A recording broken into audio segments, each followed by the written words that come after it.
It is Thursday, July 31st, and it is time to get in the weeds. I'm Jeremy Lambert, that is SP3, and it is the final day of the XP1 in July. That is obviously the most important thing that is happening here on this show today. And let me tell you, SP3, it's a close battle. I'm not going to say who's ahead. Ooh. I'm not going to say who needs to maybe get some more chats in here. But it's a close battle here, and we will announce the winner of the XP1 for July at the end of the show today. SP3, how you doing? I am doing well. Thursday, probably my favorite day of the week to talk wrestling because I talk to it with two completely different wrestling fans usually. But I will to be talking to those people as well. Plus, I have Stephanie Chase with the SummerSlam prediction show over on the Fightful main channel. This is a whole bunch of me on Fightful adjacent, either a Fightful ESPN2 here on Fightful Overbook or ESPN1 or with Stephanie Chase at 12. So they get a lot of me today, but I'm happy to be here with you right now. I appreciate that. Hove. But yes, we're going to talk about last night's AEW Dynamite. Do you feel, which I thought, hold on. Do you feel respected, SP3? I feel disrespected. You guys didn't even get me my lower third. Like, y'all couldn't even get my social media right. You just gave me talent name and stat. Couldn't even put my real stats. You know, I'm probably like a 50, 56 and 26 team in the regular season. Sometimes in the playoffs, I don't always deliver like the Lakers, but I'm always good for 50 wins. But I'm feeling disrespected that y'all just gave me, the lower third with no effort, the standard lower third here. All right. Well, I'm sorry you feel disrespected. Do you want to leave because you feel so disrespected? No, I'm just gonna go out there and have a really good matchup with a team that doesn't usually have really good matches unless it's against the other great team in the Fightful BA. Okay. All right. I'm glad you don't want to leave. You helped build this. I don't want you to leave something that you did help build. You've been here from the start, from the early days of FMC, the channel. I mean, you came on in the weeds later, but the channel, you've been here from the start. So I'm one of the founding fathers of Fightful Overbooked. Me, you, Joe Pearl, the Canadian Nightmare, Joe Pearl. He's gonna be the one who leaves and feels disrespected. Actually, he's gonna feel disrespected and leave. Yeah, that's possible. Yeah. That's very possible. Yeah. We don't want you feeling. He has the blonde hair after all.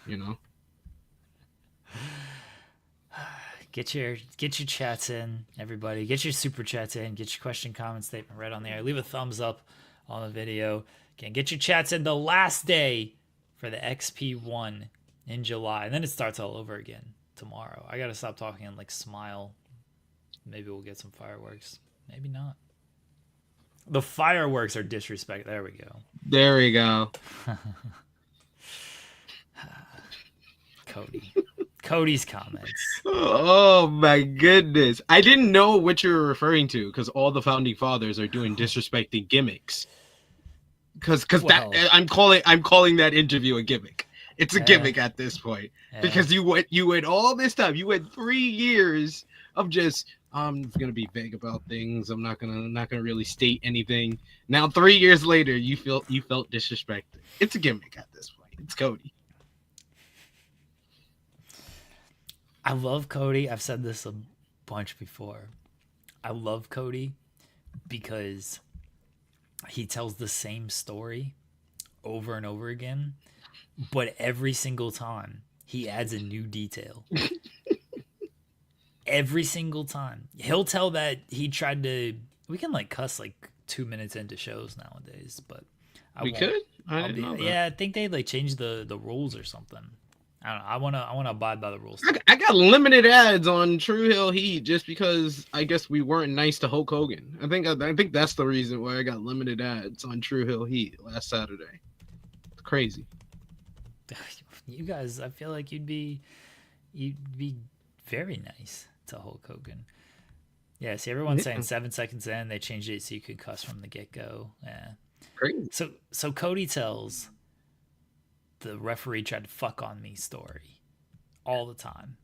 But he always adds a new detail that he just never revealed before.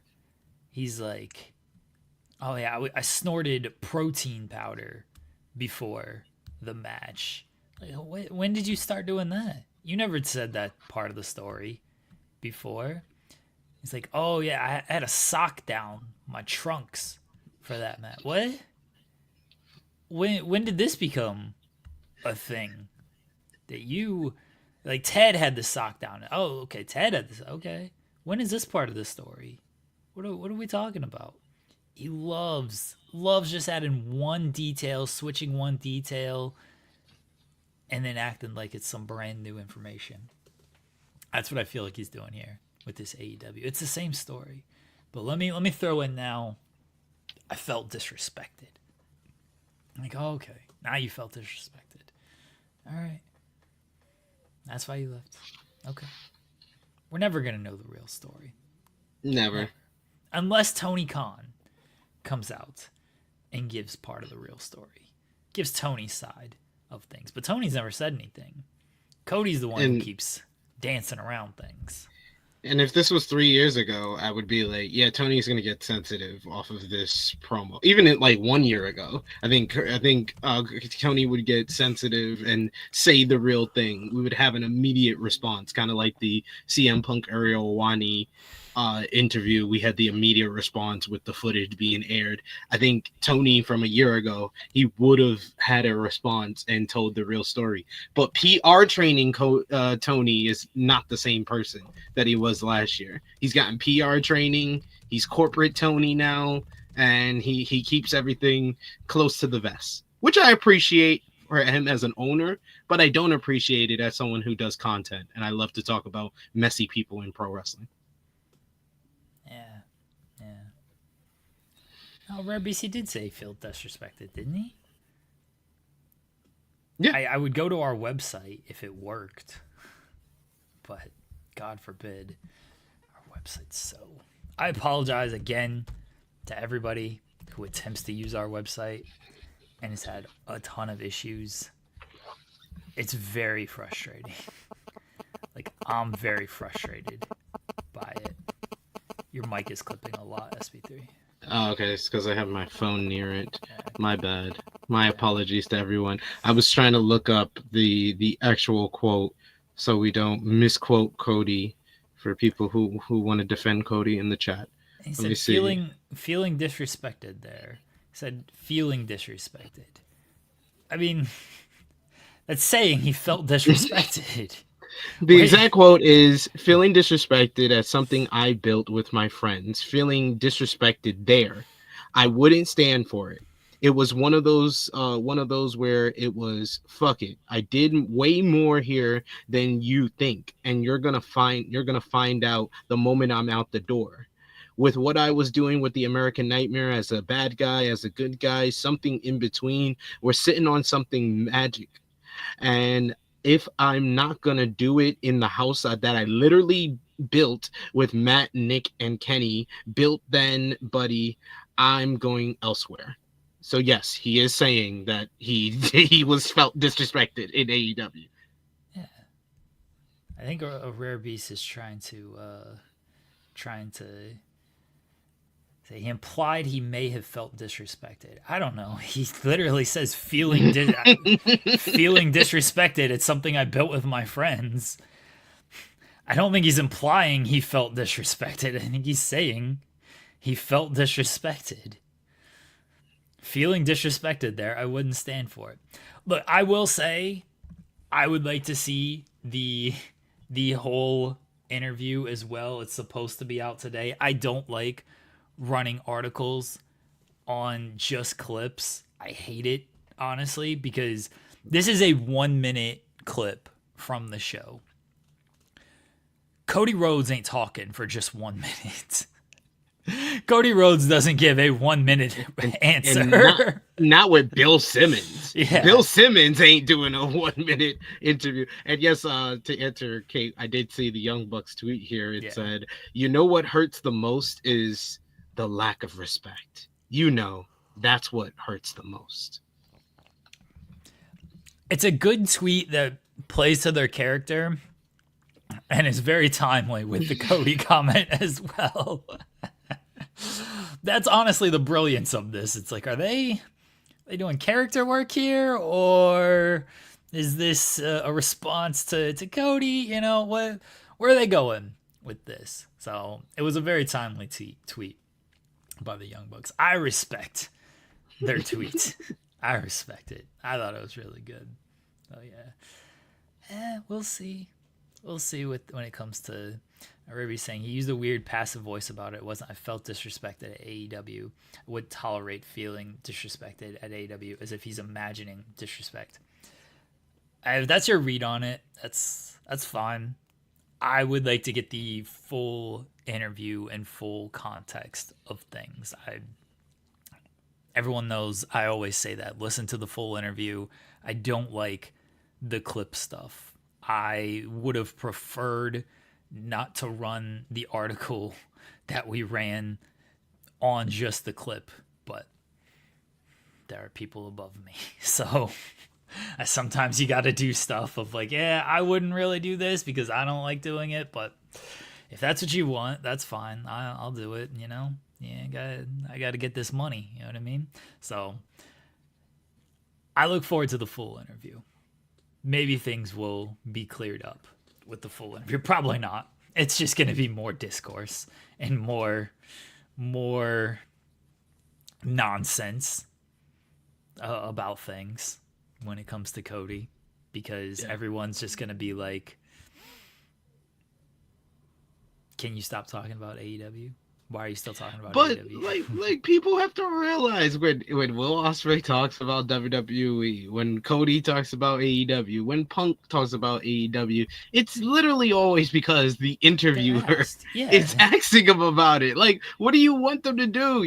If they said no comment, you would get upset about that too. Like, there's no winning with a lot of fans. There's no winning with all fans. You'll win some fans, you'll lose some fans, but there's not winning with all fans. They'll have a complaint regardless of the answer. Yeah. That's how it always goes. That's what I hate about the why are they talking about this? Why are they talking about it? They're asked. Mm-hmm. What That's a simple answer to the question that you're asking. You're not seriously asking this question in the year of our Lord 2025 if you are over the age of 18. If you don't understand that this is a question asked to them, they're not just randomly bringing it up in an interview with an interviewer, then yeah, you're being intentionally obtuse, and I won't deal with that. That's just ignorance on a different level to me. Now, look, if they bring it up unprompted, for all we know, Bill Simmons is asking about, so that WrestleMania 41 main event against John Cena, that didn't go too well. And Cody's like, that didn't go too well. But the more disrespectful thing than Travis Scott was the end of AEW. Fuck, that's where I really felt disrespected. Travis Scott didn't disrespect me. John Cena didn't disrespect me. Triple H didn't disrespect me. WWE didn't disrespect me. If they did, fine. I'm a number on a spreadsheet. But where I really felt disrespected was in AEW. And that's why I had to leave. Maybe that was the question. And maybe that's how Cody responded. If that's the case, I'm on y'all's side of why is Cody bringing this up? My guess is he got asked about AEW because Bill Simmons asked about that stuff. He has Nick Khan about that stuff. He's going to ask about that, and Cody's going to give an answer. Yeah, let's not act like they're just bringing it up unprompted when it comes to this stuff, because they're not most of the time.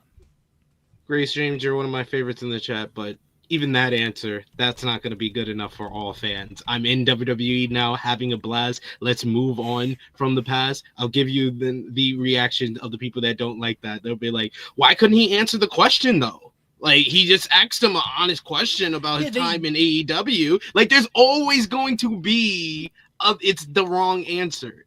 I think that what he said, it was funny. It was funny to me when Nick Khan answered the question that he got the way that he did. It causes discourse. Cody knows what he's doing. He wants to cause the discourse. He wants to cause the discussion. That's why it's a Cody lie, because it's a or a Cody story, a Cody lie or a Cody story, however you want to phrase it. This is what it is. Like, if he felt disrespected, he felt disrespected. Maybe that's his truth. But if it's not, it still puts his name out there. It's still going to cause conversation heading into SummerSlam, where he has one of the biggest matches of the year. So it works in his favor regardless. Yeah. He's getting people talking. He knows what he's doing. He's going to do a ton of interviews too. This is going to be a non-story by tomorrow, as it always is. It's like, okay, we talked about it. Cody gave another answer about something else. Let's move on. And yet people wouldn't like why is he ignoring the question? Because Jade tried to do that. Now, Jade brought it up when she was not asked about AEW. She was asked about her time in WWE, and she's like, I'm tired of talking about, like, wait a second. Nobody actually asked you about that was weird, because they didn't ask her about that. And a rare beast, you might be new, but he says, goddamn, SP3 fires from the hip when playing favorite. Are you trying to imply that Cody's one of my favorites? Have you not been here and heard my Cody story? I have PTSD. I go to sleep at night and I see Cody flipping me off from 2017. Cody's not one of my favorites. Yeah. SP3 just fires from the hip regardless. But yeah, if it is one of his favorites though, it's a whole lot. It's a whole lot more. I will say it's that. a whole lot worse. Yeah. It's a whole lot worse. You say something about Bryan Danielson or Kenny Omega, like, nah. I was saying it was one of your favorite chat members. Oh, yeah. There you go. Yeah, of course. I'm going to keep the same energy. Same energy I give my least favorite person in the chat, Zeno Hour, is the same energy I'm going to give one of my favorites in Gray Streams. Yeah. Blake Monroe hasn't said anything about AEW, and people are mad about her. I think they're more mad right now. They're mad about the way she's being booked. I really feel like WWE saw the Toni Storm promo about sentence her to a lifetime of mediocrity, and it was like, that's a good idea. That's exactly how we go. That's their big idea. Is we're just gonna make her mediocre. We're just gonna make her mediocre. We're gonna make her every run-of-the-mill pretty girl in WWE. The same pretty girl gimmick that Sunny had, the same pretty girl gimmick that Sable had when she was a heel, the same pretty girl gimmick Terry Runnels had, and Trish Stratus and Michelle McCool. Like, we're just gonna run that in the year of our Lord 2025. It's so bad. It's so bad. I already talked about it yesterday. I'm not gonna rehash all my comments from yesterday, but if that's their bright idea, then they got 50 writers for this stuff. Nobody can think of something better. That's what always gets me with this bad WWE stuff. Like, you got all these writers, and this was the idea you settled on. This was your big plan for how you're gonna build this feud. What do you pay these people for? Why are these people paid the money they are paid to come up with this? Because you could pay me a whole lot less to come up with just as bad ideas. In some cases, I come up with better ideas, but you're paying them way too much to come up with these terrible ideas. And look, she's 3 months into her run. I'm not going to say her run is dead after 3 months. She's still in her 20s. Like, she's going to have a long career. Let's not judge her career 3 months into it. But what we can judge is how bad it is right now. Because right now it sucks. Yeah, it was not good. It was not well executed. It was very lazy overall. And yeah, it was just bad. And I always talk about my war stories from the THH chat, and Romeo, of course, is the WWE show of the THH chat, and he did defend it. He did defend it. I said body shaming storyline in 2025. I was like, I'm all for getting real heat and being a heel, but this just wasn't good. It wasn't good at all. And his response was, it was fine. Human Torch body shamed the Thing in Fantastic Four. It's acting. That was his response, y'all. This is a man that's actually older than me saying this type of stuff. I was like, you're not dick rider. I was like, you're not understanding that this is not good. Like, this is a false equivalency by you, like saying that, oh, it's just acting, it's no big deal. It's not good. Like, if it was good, I would be like, yeah, it's gonna get you criticized, it's gonna get you heat, but it's just not good. It's not good. Like, it's not. None of it's good. Let's get better material. Why is it so difficult? Why is it so difficult? Just do better material. It's annoying. No. So annoying. I want better from her. I think that she can be one of the best women's wrestlers in the world. She's been a part of one of the greatest women's feuds that I've ever seen in my lifetime. So I know what she's capable of. I know what Jordynne Grace is capable of. I don't think they've done a good job with Jordynne Grace, and it's been longer than I was about to call her Mariah May, than Blake Monroe. Jordynne Grace been here for what? Going on 8 months now, and they really haven't. Yeah, they really haven't done a good job with her. Let's be real, they haven't. It's like they're afraid to put the title on her, so she's just kind of in no man's land with everything, because they won't put the title on her. And the Blake Monroe feud should have been like, oh, okay, this is a good women's feud that doesn't need a title, and it could have been, but they've resorted to this, and this isn't good. This is just lazy. I mean, I kind of said the same thing with Blake Monroe. Maybe I took your point. I apologize for taking your point. I don't watch your show, Kate. Sorry. But they were friends for like 2 weeks.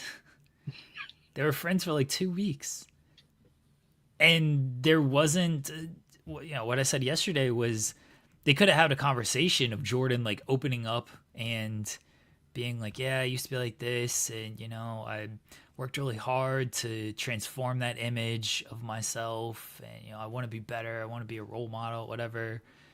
And that could have been the actual talking point of like, you're still that pudgy little girl inside of you, and I know that about you. But they didn't touch on any of that. And then their big sticking point was, you can't be the world champion because you looked like this 5 years ago. What? Yeah, you made the best analogy. It's like telling Michael Jordan, you're not a good leader. Your jump shot's not good in his rookie season. And then he becomes the GOAT. It's like, that doesn't matter. What are we talking about? It's so dumb. It's so dumb to be like, you can't be world champion because of how you looked 5 years ago. It's like, okay. Did we literally not just go through? Isn't this the talking point with Triple H and CM Punk every single time they tell the story of how CM Punk came back? It's like, well, if you're the same person you were 10 years ago, you wasted 10 years of your life. People change in 10 years. No. Imagine if Triple H is like, yeah, 10 years ago, he was still a dick. I don't want him back. CM Punk, 10 years ago, he was a dick. I don't want to return. I mean, people would probably appreciate and respect CM Punk more instead of calling him a hypocrite with everything. But my point remains. This would actually get him some points, actually, come to think of it. Yeah. My point remains, they are not the same people they were 10 years ago, and that's what helped lead CM Punk back to WWE. It's so dumb. It's so dumb. It doesn't make sense. That was lazy. I was disappointed in NXT because NXT, for the most part, had a lot of decent stuff on it. I think Javon Evans and Wes Lee was the best match they've had on NXT in weeks. I thought Tavion Heights versus Charlie Dempsey was pretty good as well. Just the promo work and the acting on NXT, it just takes me out of the show. Where if That's I the just best focus, part. where if I just focused on those two matches, I'd probably be like, yeah, NXT was good, but it's just everything else on this show just brings it down, where it's just oversaturated by all this crap and just bad writing all around. So yeah, I just can't. Plus, it started with a Hulk Hogan tribute, and I was like, I automatically, I messaged y'all in the Weeds chat, and I was like, yeah, I'm going to sleep. I'm not staying up for this. Like, it's starting off the show with the freaking Hulk Hogan tribute, a third one, 3 of them. Shout outs to my boy Jamar Hampton. He had to delete the post, but Did he delete it? Yeah, he was spitting facts. Oh, that's unfortunate. He had to delete it. He lost on Evolve last night. I know that was taped like months like ago. 3 months ago. Yeah. Do you think they edited it? Like, he actually went over in that match and then he did that, and they're like, you know what? We're gonna fuck around with some AI here, and Jamar Hampton's losing this match now. No, he probably had a match that he won before this match, but they just edited that out and then put it in this match. Yeah. Because it's very rare on Evolve that some person works back-to-back weeks. Because this is all done in like one taping. So back-to-back weeks, it's kind of like how they used to do NXT when it first came on WWE Network, and it was 1 hour. Some people that wrestle on this week is not going to wrestle on the next week, and so on and so forth. But Jack Hartwell just wrestled with Adrenaline Drip on last week's show against Sam Holloway and It's Gall, and then this week he's facing Jamar Hampton. So I wouldn't be surprised if that's what they did.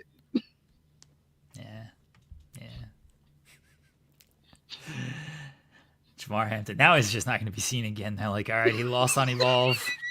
We're done with him. He started a whole feud with It's Gall, and they're just like, you know what? I'm not going to do that. Yeah. He wasn't a real American fighting for the rights of every man. No. They're gonna give Hogan another 10 bells at like SummerSlam as well. Oh my God! Hopefully they invite Brooke Hogan this time. Yeah, they're gonna have to do that to make good, since she called them out. Mm-hmm. You know how. Shout outs to Brooke Hogan, the only Hogan that I respect, that she didn't want to be part of the will. I saw a lot of stuff about that. Like, do you know how badly you have screwed up your relationship for a white woman to turn down generational wealth? Yo, that is wild. I was like, yo, that is crazy. When I saw that report, I was like, wait, she turned down being in the will? For real? Look, I don't know the relationship. She posted about it. It doesn't seem like it was as bad as many reports wanted to make it out to be, but they also didn't talk for years, and there was clearly some type of rift there, and she said as much. As much as she still loved their dad, like, they just never connected like they used to. So good on Brooke for getting out of all of that. And I'm not saying like the Hogan-ness of things, but the reality show, being involved in wrestling, her dad trying to live vicariously through her with the music and everything, like, that's a lot to deal with when she was dealing with all of that. And to get out and seem like she has a relatively normal life, good on her, because a lot of people don't make it through that kind of stuff. Exactly. But hey, Brooke Hogan, you are right in my book. Well, now we're gonna get more Hogan tributes, so Brooke can be there. You know, Oh, SummerSlam. damn. Then she wouldn't be in my butt. She's good in my butt. If I gotta sit through another Hulk Hogan tribute, three, Jeremy. You know, And I couldn't even get Shawn Michaels to take a bump for this one. You know, SummerSlam's gonna open with like Real American. Like they got the singers, instead of singing like the national anthem or God Bless America, they're gonna have to sing like Real American. But then Triple H is gonna get annoyed that it's another Hogan tribute, and then sorry, my wife is updating me on something. It's gonna be Real American, but then Triple H is gonna get annoyed by that, so Motorhead's gonna hit, and he's gonna be like, "Welcome to SummerSlam." Welcome to SummerSlam. No, he's gonna get mad. He's gonna play the same recording that they played on Monday Night Raw. Him saying the same thing he said on SmackDown last week. He was like, "This wasn't good enough. We need my voice a part of it. First, it was a dream. Terry Bollea. He wanted to be a guitar player. Then he wanted to become a professional wrestler. And it was good. And he became the biggest thing ever, especially when he faced me in 2002. They don't talk about that. They act like that doesn't exist. Because Triple H had to put him over. That's why it doesn't exist. Triple H got to put someone over. He's like, you know what? We'll skim over that. We'll forget that. Forget that. He never. I didn't see you guys. I didn't see you guys talking about WWE Unreal yesterday. I know you probably talked about it in the second hour. I only watched the first hour of the show, but Triple H was hilarious in WWE Unreal. Oh, he might be my favorite. He might be my favorite narrator of all time for a reality documentary type show ever. He is so funny. So Joel had only seen the first episode. I've seen it all. Same. But what the back half of the season, I mean, it's only 5 episodes, but episodes 4 and 5 are so funny. It's the funniest thing ever. Yeah. Like the clip that they put out there about the freaking 6 degrees of separation before the John Cena heel turn. It's like a molecule of how funny it really gets when you watch the show. Like the Kevin Owens beating Cody. Like, y'all really expect me to believe this? Y'all not telling the story as The Rock did. Like, at least acknowledge the fact that The Rock let the cat out the bag and that this is a whole bunch of BS. That The Rock coming in made y'all have to necessitate basically doing this. There's some things that they let out and they're truthful about, like Jey Uso's wheezing, which is hilarious. I was like, they just threw him under the bus. The fact that they were like, yeah, Jay blows himself up, and that's why he screwed up the dive. He's like, I got blown up and I couldn't make the dive. It's like, oh my god. I did like, and I think this was for the show, but I thought it made it a little purposeful and explain things a little bit. Them talking about like, well, what if we tell Jay, like, well, he's not gonna win. Like, if he can't get it together, we'll just keep the title on Gunther. Mm-hmm. But then they never circled back to that. That's why I think it was for the show. And it's like, oh, let's record this and act like maybe there was a time where we weren't going to put the title on Jay, and because of he keeps blowing himself up and he's just an entrance and everything. But yeah, because we never saw them have that conversation with Jay. And they never like circled back around to that. I'm like, that feels like that was a for the show type of thing. And you guys were always going to put the title on Jay. It didn't matter how he was blown up or that people, weren't fully behind it or whatever it was. So yeah, but it was a nice little explanation of things of like, to really light a fire under him. We're going to tell him, look, you got to get your shit together or else you're not going to win the title. Yeah, I would have loved to kind of say they're gonna make that part of the story, because they did.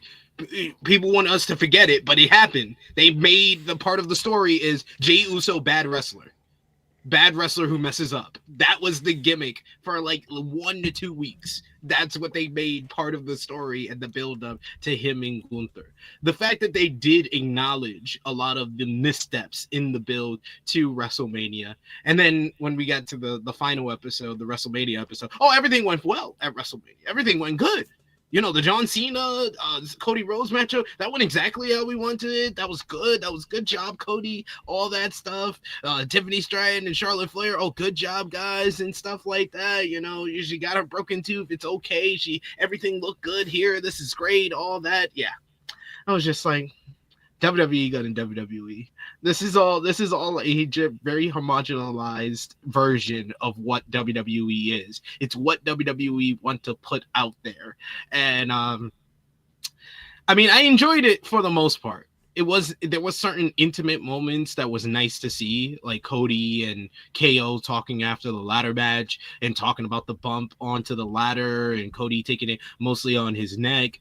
I love the fact that they were trying to convince us that they were gonna, like, the biggest lie that they told is Kevin Owens winning the title against Cody, because literally y'all don't understand that I pay attention to things when you lie to me.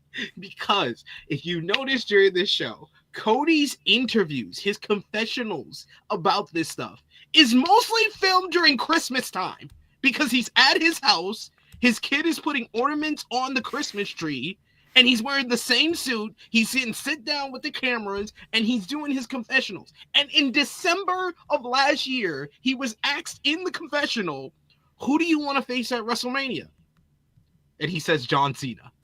Then they go to the creative room that has the list of matches for WrestleMania. The one match for sure that we know was not changed in any way was John Cena versus Cody Rhodes. You already messed up a lot of the undercard matches after that when Ed Koskey, because some people, I saw certain shows that were trying to credit Michael P.S. Hayes for being the first one who came up with Jey Uso winning the Royal Rumble. No, it was Ed Koskey. Ed Koskey, everybody around the room gets asked who should win the Rumble. And everybody's like, CM Punk, CM Punk, CM Punk, CM Punk, CM Punk.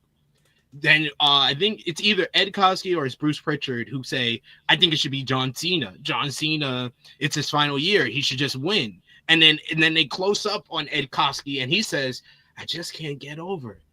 Jey Uso. What if it was Jey Uso who won? And then Michael PSA is like, I'm kind of liking you said Jey Uso and I can't get over that idea. I think I like that idea. And Michael PSA is a big bloodline guy. He does all the bloodline producing for the matches. So it felt like a lot of outlets that were covering this show were crediting Michael PSA for being the one that pushed for Jey Uso, when the original idea in the War Room on the show, I'm not saying that he was the original one who came up with the idea, because this could all be manufactured as well. But in the War Room, it was Ed Koskey who first said Jey Uso. And then Michael PSA's basically doubled on that. And then Triple H took a sip of his water and was like, And then the next scene we see is him going to Jey Uso and be like, we're going to strap a rocket to you, man. We're strapping a rocket to you. You're going all the way. We're going to take this all the way, man. So, there we go. They love Travis Scott. I mentioned he got a call before John Cena. I cannot get over that. I mentioned it yesterday. They love Travis Scott. They built the entire last 2 episodes around Travis Scott and acting like he's the biggest star in the world. Well, I assume he does big streaming numbers. I don't know. I don't listen to him. I tried to listen to that album he put out and it sucked, so I couldn't do it. But he has like 2 or 3 of the most streamed albums of all time. Look, good for him. I only know one song, and it's because WWE played it every single show for months.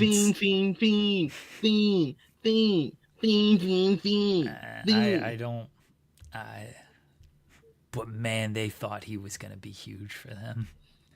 I'm shocked they didn't like try to AI jelly roll into this spot and just act like a jelly roll was there the whole time, since he's actually wrestling and is actually taking it seriously. It was so funny watching this and seeing just like how much they love Travis Scott. And it's the quote from Triple H that gets me. He was like, I call Nick Khan because we like to run things through him. So my next call was Dwayne The Rock Johnson. It was The Rock, and I talked to him, and he was like, and I was waiting for him to be like, oh, he doesn't like you, but then at the end he was like, oh, I really like it. And then my next call, it was to Travis Scott, because if we want to make this thing big, we got to get Travis Scott on board, and he was down with the creative. I was like, so before the two people who are going to headline WrestleMania, you called Travis Scott. So I'm not going to defend Triple H here. I'll give Triple H a little grace in that he's doing all this, and then he's saying, after he talks to Travis Scott, he's like, then Cody hits me back. So I do wonder if he at least called Cody before he called Travis Scott. But he didn't get Cody the first time. Yeah. But the order of people he talked to was still Nick Khan, Rock, Travis Scott, Cody, and John Cena. John Cena was his final call, but he called John Cena. He says he called John Cena after Travis Scott. I just love that. What if John Cena had pitched this, and John's like, all right, let's do this turn. But what does Travis think? We got to make sure we get Travis's thoughts first. We gotta get his thoughts on this. Oh man. It's so good. It's so good. It's such a good. If you look at it from a work perspective, if you try to look at it from a reality show or documentary basis, you might not enjoy it too much. But if you look at it from a work perspective, it's hilarious. It's one of the most hilarious things that WWE has put together in a very long time. It's so funny. It rules. It's so good. Your point on the writer's room and Michael Hayes not pitching but pitching for Jay and Kevin Owens, I think that was Brian Gewirtz is the one who mentioned that. Like, what if Kevin Owens wins? That feels like one of the an idea that they're just tossing out. And we talked about it yesterday. It's like, we learned through this show kind of what we already know is a lot of ideas get tossed out. They're always pitching a bunch of ideas, and then it's a matter of what makes the screen. That's why when stuff like that Blake Monroe segment happens, it's like, wait, how many ideas were rejected before you settled on this? Because if this was your best idea, I'd hate to know what was on the cutting room floor there. Kevin Owens winning the title felt like one of those things that Gewirtz just tossed out, because we mentioned the timeline yesterday. It's like the timeline didn't really make sense for Kevin to win the title at Elimination Chamber, because he was done with the Cody feud. He was facing Sammy at Elimination Chamber. And then if Kevin was going to win the title, well, how do you get to Cena and Cody off of that? Like, Cody has to win the title, or Cena has to win the title on an episode of Raw, essentially. Like, yeah, the timeline didn't make sense with that. I think that was an idea Gewirtz just tossed out there on the show to toss out there on the show. I don't know how far that actually got into the writer's room. My favorite is the conversation between Triple H and Rock before Elimination Chamber, when Triple H is like, so, like, you give Cena the look, or Cena gives you, like, is it just business? Is it about souls? Right? No, it's not about souls. The whole fucking thing's about soul. What do you mean?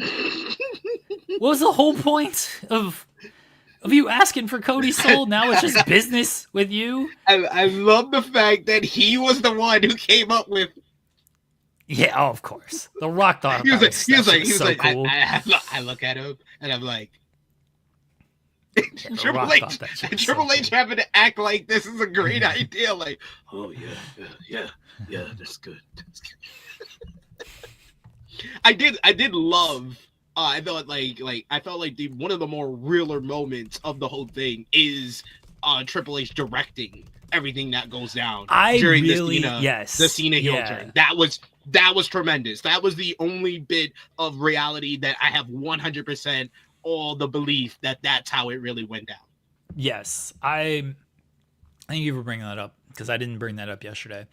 That was a really cool behind the scenes thing of Triple H really directing everything, and he loves to pat himself on the back. So I'm not shocked that this was we got to make sure we include how great of a job I did with directing this segment and telling them when to go where and to do a wide shot here, 2-shot here, and all this stuff. But that was a really cool real look behind the scenes, and I'm with you of that felt like a very real thing because nobody was clued in on what was going to happen with this. So that was a cool look at everything. Yeah, I'm with you on that. That and John Cena just refusing to talk about his heel turn. Cena's like, I'm not going to give away what's going to happen on the television show. You want me to spoil something that might be on the television show, and I'm not going to do that. Thanks, John. Appreciate it. Thanks for your contributions to this show. Yeah, and the little character profiles that they did was nice. Like Jay hanging out with Jimmy and his son, Rhea at her home, Bianca Belair, and a lot of the moments that she had with Montez Ford. The women's division in general, they had a lot of good moments. There was a moment that is being talked about a lot about the reality behind it or not of it all, but I'll leave that to you to kind of bring up. But I thought the best moment with the women's roster behind the scenes was the post match to Io, Rhea, and Bianca, and the pre-match prayer before the Elimination Chamber.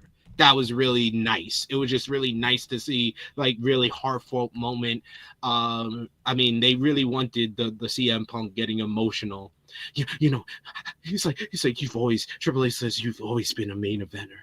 And he was like, I knew that, but it just moves me that you know it too. I was like, oh my God. Oh, y'all make me sick. The both of y'all make me sick. This is probably real, but I don't care. Y'all both make me sick. Triple H saying Roman's dead in the water without Heyman. It's what? This is your biggest star? And you think he's dead in the water without Paul Heyman? Again, you got 50 writers. None of them can...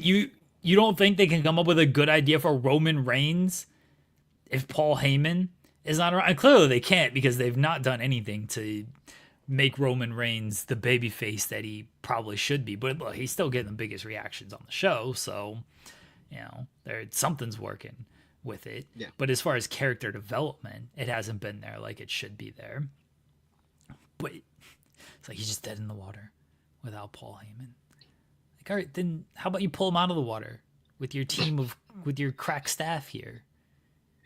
And I will give Michael Hayes credit for that because it seemed like that was his idea to align Heyman with Seth Rollins. And how his reaction to how he produced the matchup and him popping himself and then Becky getting excited after the matchup saying that's what pro wrestling's all about. That was a great moment too on the show.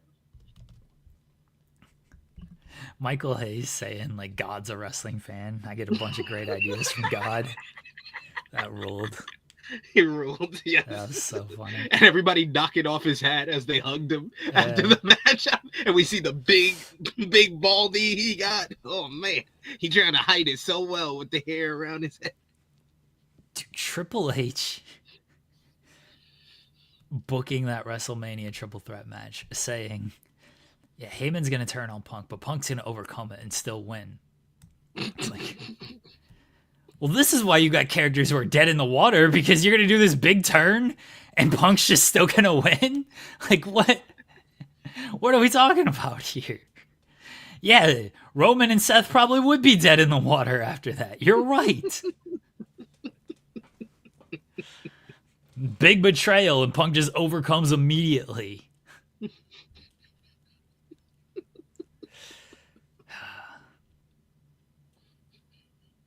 He has ideas, though, allegedly.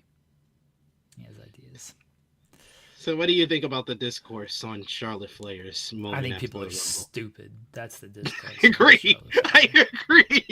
I agree. People don't have reading comprehension. Yeah. Like people stupid. saying that like the whole report is, oh, you're just feeding into the anti-Charlotte sentiment online. It's like, no, if you really read the report, it was that WWE asked the women to do it. It wasn't mandatory. Like they literally specify that in the report. It wasn't mandatory. It was like, it would be nice, a nice moment for the documentary. It doesn't mean that they were like paid or forced to do anything that they didn't want to do. They were asked, and they probably said yes because they're actually friends with Charlotte. It seemed like Charlotte was very friendly with everybody behind the scenes. It's the same thing as telling talent to go out there to celebrate Cody Rhodes winning or Hangman Page winning. That's all it is. This is just, hey guys, Charlotte returned. She's been away for over a year. She's a veteran. She's one of our biggest stars. Let's give her a nice cheer backstage. It's like, okay, that makes sense. Like let's do that for her. In the same way Hangman when he won the title, the same way Cody when he won the title. I don't understand why. I mean, I do understand why it became a thing, but it's just stupidity is that it became a thing. That's all it is. Just people are dumb. And look, this might happen more often than we think it does, but we just don't see it because it's not part of a reality show. That's like, this was part of the reality show, and so it became a thing. But people want to make, oh, this is anti-Charlotte. You're trying to tear down Charlotte. If you think that, then what's your opinion of Charlotte? Because why is that your first thought? This is being done to try to tear down Charlotte? That shouldn't be your first thought. I read that and I was like, oh, okay, so that was maybe a little bit more for the camera than we're led to believe on Unreal. That's fine. I think a lot of things were more for the camera. Exactly. Than Triple H Triple H saying for Tiffy to go apologize to Charlotte, and then we never see the apology. Yeah, that's just for a camera. That's just for the camera. That's just for the camera, y'all. He didn't really mean that. If they really meant that, and it was supposed to be part of the show, then we would have saw the apology. We didn't see it on purpose. Like, come on. It rolled that he was like, I need her to go to apologize, and that's not how we handle things. Like, oh, that's cool. And then we just don't see the apology. It's like, oh, did it happen or not? What are we doing? That last line, was that all of that part of the script? No, my last line, it was not. Oh, okay. I like how Triple H doesn't know. If you're really the wrestling, if you're really the wrestling dad, you should be the one who'd be like, well, you should apologize to her about that lie. You shouldn't have to go to your freaking minions to be the one to go tell her. You asked her straight up to her face. If she shot on her and she said yes, and then you say, I'm gonna go tell your uncle to go say something to you. It rules. It rules that he's standing there with Tiffany and the writer, and he's like, so what wasn't in the script? Like, oh, my back half, like, oh, okay. All right. It's like, did you not know what was going on here? What, huh? I thought you knew all of this stuff. You didn't know what she was gonna say? It's so funny. I wish we would have gotten to hear from that writer who was like, yeah, we didn't have that out there. Like, at least we got Charlotte a little bit talking about how the crowd just got to her and everything. But then Charlotte didn't really say anything. She talked a little bit about the post match with Tiffany, but she didn't talk anymore about the promo. And they didn't talk about that split screen promo that I love so much. Nope. Michael Hayes says, like, you know, Charlotte stepped on her, but he's saying that as they're doing the April 4th, the in-ring promo where Charlotte does the "I can't hear you, it's so squeaky," and then Hayes is like, "And Tiffany's got to fight back on that." And they didn't reference that split screen promo. I was like, that's where she really stepped on her, because she trampled her on that promo. They didn't bring that up. Pre-tape. That's a pre-tape too. Like, come on. I don't know if that was a pre-tape though. I think that was like a live split screen. Oh, it was a live split screen? Wow. Yeah, I think it was a live split screen. Like, they like doing those live split screen stuff. I don't think it was a pre-tape. Yeah, that ruled. That was so funny. That's my favorite promo in wrestling this year. It's the worst. Off of cash-in? It's the worst. Oh my goodness. So good. It's so good. It's so bad. It's so bad. It's good, you mean. Did Tiffany stand on business? She took 3 steps back before she delivered that line, knowing she wasn't. Like, I didn't even notice this until I watched Unreal. I brought that up yesterday. I was like, that was fucking cold. Oh, what is it? 0-3? Yeah. I was like, damn. That is straight some schoolyard shit. Like. Yeah, I didn't notice it until I watched Unreal. Either. Yeah, me either. I was like, I did not notice that part. That was awesome. That was so cold when she did that.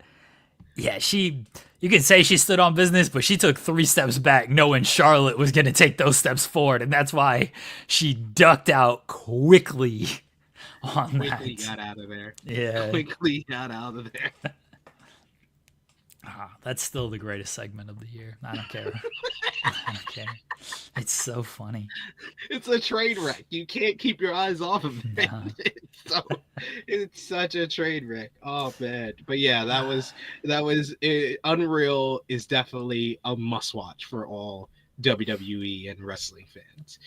You know, folks, we're scheduled to have an interview with one of the directors of Unreal later today that will probably air on tomorrow's show. So fingers crossed it goes through. We got a few balls in the air when it comes to interviews today and tomorrow, and we'll see what actually works out and what doesn't work out. Tomorrow might be just, it might give you and Joel the day off. Y'all can get like a half an hour off of if the interviews come through. Yeah, really.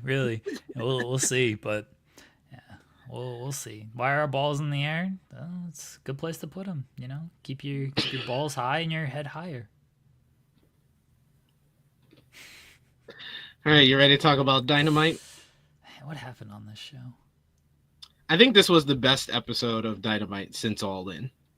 Like, I don't think it's even close. Okay, yeah, because it had Moxley and Hangman. I mean, that's by far the best match since. That's one of the best matches on AEW TV this year. Yeah. It had the proper hype to it. It felt like a big time matchup. The crowd got into it. They were good. That's probably the loudest that we've heard the Aragon Ballroom in Chicago since they've been there the last couple of weeks. Hangman and Moxley just have a fantastic chemistry with one another. Like, they've never had a bad match. And I think, like, outside of their Texas Death matches, this is the best match that they've had. Like, outside of that stipulation, their 2 Texas Death matches are probably the best matches overall that they've had. But as far as like basic, old school, regulars wrestling matches, this was the best that they've done one-on-one. It did have interference. I do agree with that from Kate, but it was very minimal. It was very minimal in comparison to all the other John Moxley matches. And then it was very well set up for the one of the bigger spots of the whole entire matchup that had nothing to do with the 2 guys in the matchup. It's Darby. We said this. Didn't we say this last week that Darby wanted to jump off something? Yeah. He was ready. He was He was ready to itching to jump jump off something. Yeah, he was like, I've been here for 2 weeks now. This is my 3rd week being here, and you haven't allowed me to do anything. I better be able to do something. I didn't love the interference because the stipulation was everyone banned from ringside. And then you have people around ringside. I think that's dumb. Like, do not do everyone banned from ringside and then have people at ringside. I understand the ref got knocked down and it added some heat to the match. It's just stupid. I would have preferred if they didn't, like, you don't, like, the stipulation is whatever. I don't think it drew a single extra viewer of, oh, everyone's banned from ringside, now I'm gonna tune in. Like, they were tuning in from Moxley and Hangman. I would have preferred if they just did, like, we got extra security around ringside, we want to keep this as clean as we can, and then you could still do it. But to have the stipulation be everyone banned from ringside, and then you still have people around ringside, or, you know, do again the extra security thing, or don't do any of the everyone banned from ringside stipulation. Just do the match and whatnot. And then when the Death Riders start to come out, have Darby jump down on them. That takes them out. Everyone's still distracted off of that. Then you do the Marina, here's the title slip, hits Hangman with the title. Moxley hits Hangman with the title, and you go from there. So basically the Darby jump prevents the interference from Yuta and Claudio, but causes enough of a distraction to where Marina gets the title in there, and then you go from there. But that also takes out Claudio and Yuta. I personally like it the way they did it, because Claudio and Luda don't leave the crowd. They don't go over the barricade because the security is all distracted from them. They should have put all the security stopping Claudio and Yuta, and then Marina Shafir comes in. My only nitpick of the whole entire matchup is that Marina throws in the title to basically help Moxley, and then she's just standing there until the referee kicks her out with actual security. I see the security guards still looking out into the crowd for anyone else when there's someone at ringside. You should be stopping her. You should be pulling her from ringside before Paul Turner kicks her out from ringside. That was my only issue. I think the way they did it, how they structured it, I don't think it works in the way that you're saying, because it worked because they had a lot of the security distracted with Claudio and Yuta. She throws in the title belt to Moxley, and that's like the best near fall of the whole entire matchup, because the air comes out of that whole building when Moxley goes for the cover. They're like, oh man, Moxley's gonna win the title back, because they have been conditioned to believe when the Death Riders get involved, Moxley wins. So when Hangman kicks out, it gets a big pop from the crowd.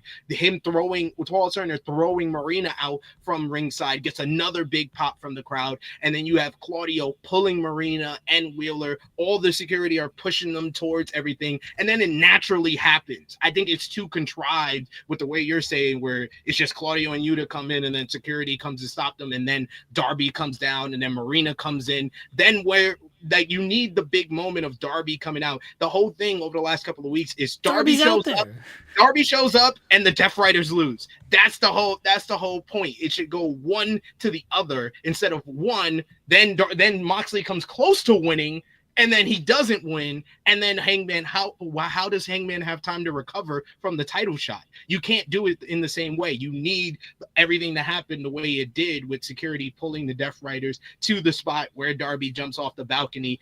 Moxley's distracted with all of that, giving Page time to recover from the title belt shot, and then he starts ripping off the buckshots into the Deadeye, into the second buckshot for the win. I think it worked out the way they did it. I think it was structured better in that way. And I have other than Marina standing at ringside way too long after the title belt shot and security actually being there that should have kicked her out already before Paul Turner said anything, I have no complaints about this matchup. This is one of the best Dynamite matches of the year. It was physical.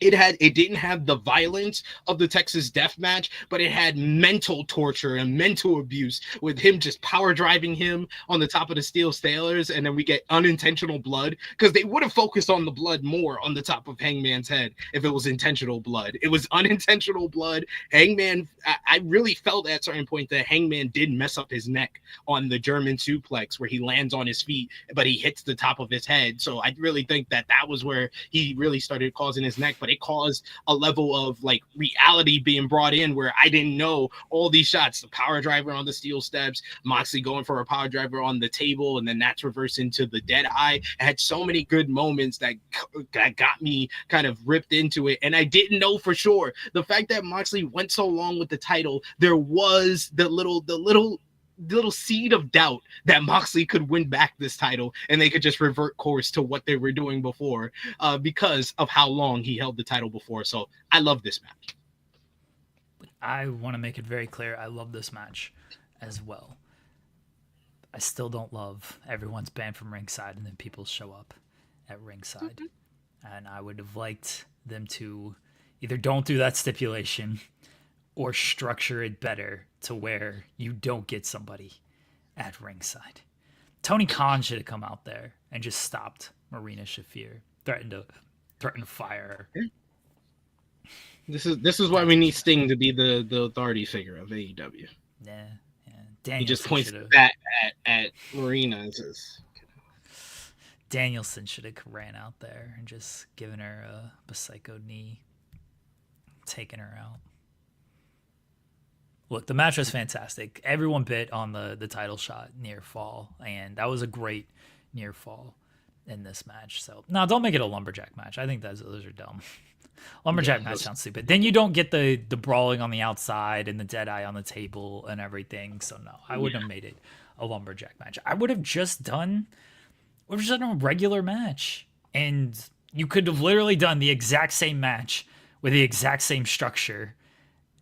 And just have extra security around ringside. But if you're going to say everyone is banned from ringside, then I want consequences for Marina Shafir. I think that should be next week. Look, if they tell me Marina Shafir has been suspended and the Death Riders have been suspended for even like trying to come out there, at least then we get some consequences out of it. And I'll be a little bit more forgiving to the stipulation, but there's got to be consequences for saying everyone's banned from ringside and then people show up at ringside. So let's see if we get consequences. Hey, yeah, Henry's saying, what if they open Collision saying Marina, don't suspend her for Collision. She wasn't going to show up on that show anyway. You got to suspend her for at least a Dynamite episode. They're going to send the Death Riders to Japan. Yeah, I thought this was a tremendous match. Both guys were on their game. They just have great chemistry with each other. It was physically intense. It was hard hitting, a lot of high impact moves. Like you said, the near fall with the title shot is like one of the best near falls that they've had on a Dynamite kind of title match in recent memory.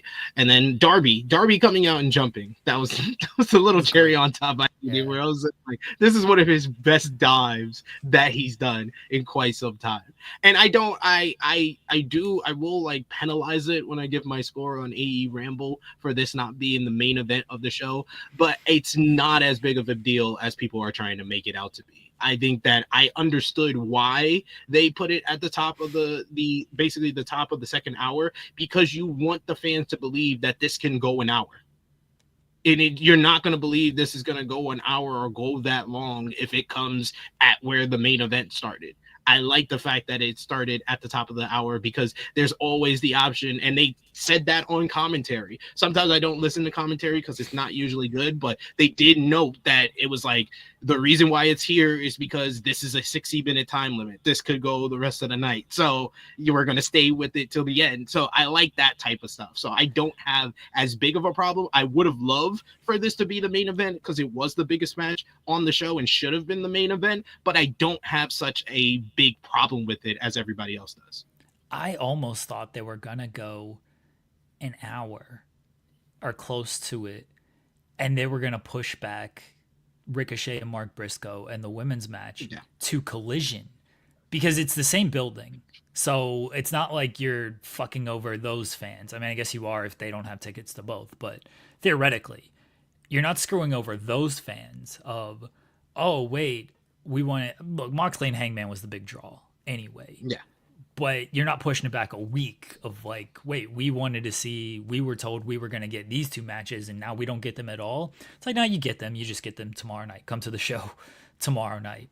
And when it comes to television audience, it gives now, okay, well, again, Moxley and Hangman was the draw. If you want to watch these matches now, just tune in tomorrow night. So yeah, I thought they were going to go an hour and then just push those matches back to Collision since it's the same building and you just do it on TV the next night. Obviously, they didn't do that, but that was a thought I had. Now I've just given Tony a great idea on what he can do when they run these residencies. To answer King Pate, who says then they should have opened the show with the match if we're going to use that logic. You don't open the show with this matchup because then everybody's going to leave after the match is done. You at least put it in the middle of the show so you're popping a bigger rating. The opening of the show is always the highest rated segment 9 times out of 10 on a Dynamite episode. So when they used to do it, like Hangman versus Bryan is one of the key examples where they did an hour-long matchup to start the show. Everybody left after that matchup. So you want to stay with them. You want at least to have the people hooked in. We're waiting for this matchup. Get them at the top of the first hour. They're going to stay with the rest of the matchup. And then you only have 30 minutes left in the show. So you might as well stay. There's more of a likelihood of people staying for the last 30 minutes of the show or for the second hour of the show after the world title match. I don't think people are leaving this show. Come on. I People think aren't leaving this show. I mean, we've seen it with the TV ratings of every time they've started the show with the world title matchup that went long, the audience drops off. That's what happens. Oh, you're talking TV rating. Yeah, I'm talking the TV rating. Oh, you're saying people in the building. Yeah, okay. You said leave the show. So. Well, no, I'm talking about leaving the show as far as watching it from home. Okay, all right. When you say leave the show, I'm thinking people are leaving the show who are there, not leaving the show who are watching at home. All right, that makes a little bit more sense. Yeah, I understand that point of why it would be in the middle as opposed to the end. So you hopefully get people to stick. I don't care about quarter hours and I don't care about the television. Obviously they do. And I think it made more sense to put it in the middle instead of the beginning with that logic because it's potentially a 60-minute match. So you can put it in the middle and you still have time to go to the end. You want to get as much as you can in at the beginning and then you can do the match in the middle. Whereas if you put it at the beginning and it's 60 minutes, okay, then you have the stuff. So at the end, it's 60 minutes at the end of the day. It's a 60-minute time limit. So sticking it in the middle, you're not worried about stepping on stuff potentially at the end. I don't know if that makes any sense, what I just said. Maybe it does. No, maybe it doesn't. But I like it better in the middle as well as compared to the beginning. So I'm with you. I don't care about the television ratings. I think it makes sense to put it in the middle. Look, I had the thought of I was there when they did CM Punk and Jon Moxley in the middle of the show. And I remember being shocked when that was in the middle of the show. And then we saw how that turned out. So when they said this thing was going on, they're like, well, Hangman and Moxley next after. I was like, oh, if Hangman Page throws a fucking head kick and hurts his foot. Yo, no, you know what I thought they were going to do? I did think about that matchup as well. I thought they were going to start the match with Hangman on the apron. And he just hits the buckshot. 1, 2, 3. Ended in like 2 minutes. I didn't think they were going to do that. That would have been egregious, but I'm like, man, if you guys do some screwy little, if somebody's hurt and we don't know that they're hurt, and this is how you're going to get the title change or whatever, I'm going to be very annoyed. But it was a great match. It was never going to top their All-In match because moment, venue, story, everything. But they had about as good of a match as you could have without, obviously, the stipulation. And I didn't think they were going to, I said it on the show yesterday, like they're probably going to have more of just a straightforward wrestling match. Like they're not going to do blood, guts, a bunch of weapons, because you can't do that after what we saw at All In, because you can't top that in that way. So you have to do something different. And they did, and it was great. Yeah, it was fantastic. fantastic match. Both guys are so good. Like Hangman is fantastic, and Moxley reminds people when he's working with certain people how good he actually is. And Hangman and him just have great chemistry. Like they always have great matches. So, what do you think he ranks as far as Hangman's rivals, Moxley? He's closer to Swerve than I think people want to admit. I think people are always going to put Swerve at number 1 because of the level of violence and the level of story that they went to. I think Moxley is closer to Swerve than people actually want to think he is. I think he's number 2 behind Swerve. I was like, I think when I ranked it last time, I gave him number 3. So I agree with Henry, who said top 3. I would say he's like top 3 because Bryan is underrated. Bryan has excellent matches every time out. It's either one of the best TV matches of the year, or it's the best TV match of the year every time they have a matchup. I'm waiting. If Bryan's got more matches in him, then give us a Bryan Hangman matchup on pay-per-view. And I think it would be a match of the year candidate. I got him over Bryan because Bryan didn't have the story that Hangman's had overall with Mox. Yeah, match-wise, are the Bryan matches better than the Mox matches? Potentially. I'd have to go back and watch the Bryan matches, but it's Bryan Danielson. I assume I know it's great. I don't assume. I know it's a great match. But the overall story wasn't there compared to the Mox stuff, because the Mox stuff, it's 2 separate feuds that are both fantastic, though. Yeah. The first feud with the first Texas Death Match, when he knocked him out cold as well, and then the story off of that turned into the Texas Death Match, that's really good stuff. That happened to be real because he happened to. I still don't forget his promo. His promo about I couldn't remember my son's name. That still gets me. That's one of his best promos ever. Yeah.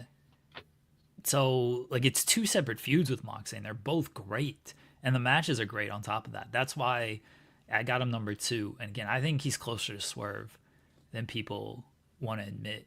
I think people just automatically say it's Swerve. And I do think it is Swerve. But I think the Moxley feud's right there. Kenny Omega's another one. But they only had the one match. He's top 5. Well, they had 2 big matches, the Full Gear 2020 and then Full Gear 2021. Right. Yeah, I forgot about the first Full Gear. Yeah, but coming off the tag run and everything. Yeah. And then people see mentioning Jay White, and I would say the Young Bucks would be number 5 for me. If I had to put the top 5, I would say Young Bucks, because he always has great matches with them, and they have the story as well. Hangman has been. This is why he's the main character in AEW. All of his stuff is good. All of his rivalries are good. I'd say Matt Hardy is top 5. That feud was top notch. The big money matchup? Oh, absolutely. Big money match, yeah. Absolutely. I would put Jay probably number 6. Jay White would be number 6. But yeah, Hangman is the main character for a reason, because he has some of the best rivalries in AEW history. He's the top babyface right now. He's my leading candidate for Wrestler of the Year, and he put on another great matchup last night. So, and I like the fact that they continued to show him. They have continued the 3 weeks into his title run. They have completely treated him like he's the top star of the company, because this one matchup was not the final time that we saw him. A match later, we see the backstage promo with him and MJF furthering that rivalry, with MJF trying to turn it back on Hangman, saying that he's the coward because he won't give him a matchup for the title without him invoking his contract. Just basically trying to gaslight him, and then he brings up the name that he thinks would trigger him. He's basically like Lex Luthor in every Superman movie except for the latest one, where Lex Luthor thinks that he can say things and do things based off how people usually react to things. So that's why he says the last time we had a champion who was honorable and a real fighting champion was a real man named Swerve Strickland. But that doesn't get to Hangman anymore. Swerve just helped me win the title. So you're not gonna do it. He was like, I don't see the Hurt Syndicate around here. So I have no issue whooping your ass. And like Hangman and MJF have been built as the two top stars since All In.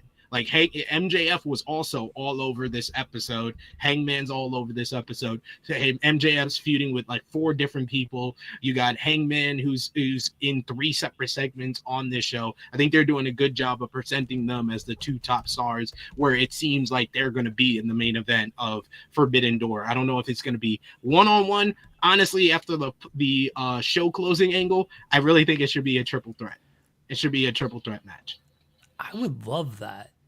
I just don't think it's going to be a triple threat. I don't think so. I don't think so either, but I want it to be. I'm trying to will this to provision, because my whole argument against you when we had the debate about the Jay Briscoe thing is this MJF feud is a vehicle to elevate Mark Briscoe to the main event scene. And I thought Mark was great. The matchup with Ricochet was really damn good. He cut a fantastic promo at the end of the night. Him saying that I might not be, it's really getting to me. I never felt like this before. I feel like I'm never going to see my brother again, because after what you said, what you've done to me, MJF, I'm ready to murder you in cold blood. And I know my brother's up in heaven right now, so I'll never see him again, because I'll have no problem doing it. Oh my God. I was like, get me right in the heartstrings. This was great. I was like, this man he's cut out all the BS. Last week, I criticized him for starting off his promo with the kosher pickle joke. This is the Mark Briscoe that I want more. I want serious, angry Mark Briscoe. This was a better promo than last week. This was a fantastic promo by Mark Briscoe. I don't think we're going to get a 3-way, but what if Mark Briscoe wins? What does MJF lose if he loses? He's still got the contract. He's still got his title match. What if Mark Briscoe wins and we just get Mark Briscoe and Hangman one-on-one at Forbidden Door as a, it's babyface, but it's essentially an all-star show with that. There's enough of a story between Hangman Page and Mark Briscoe that they can sell babyface and babyface.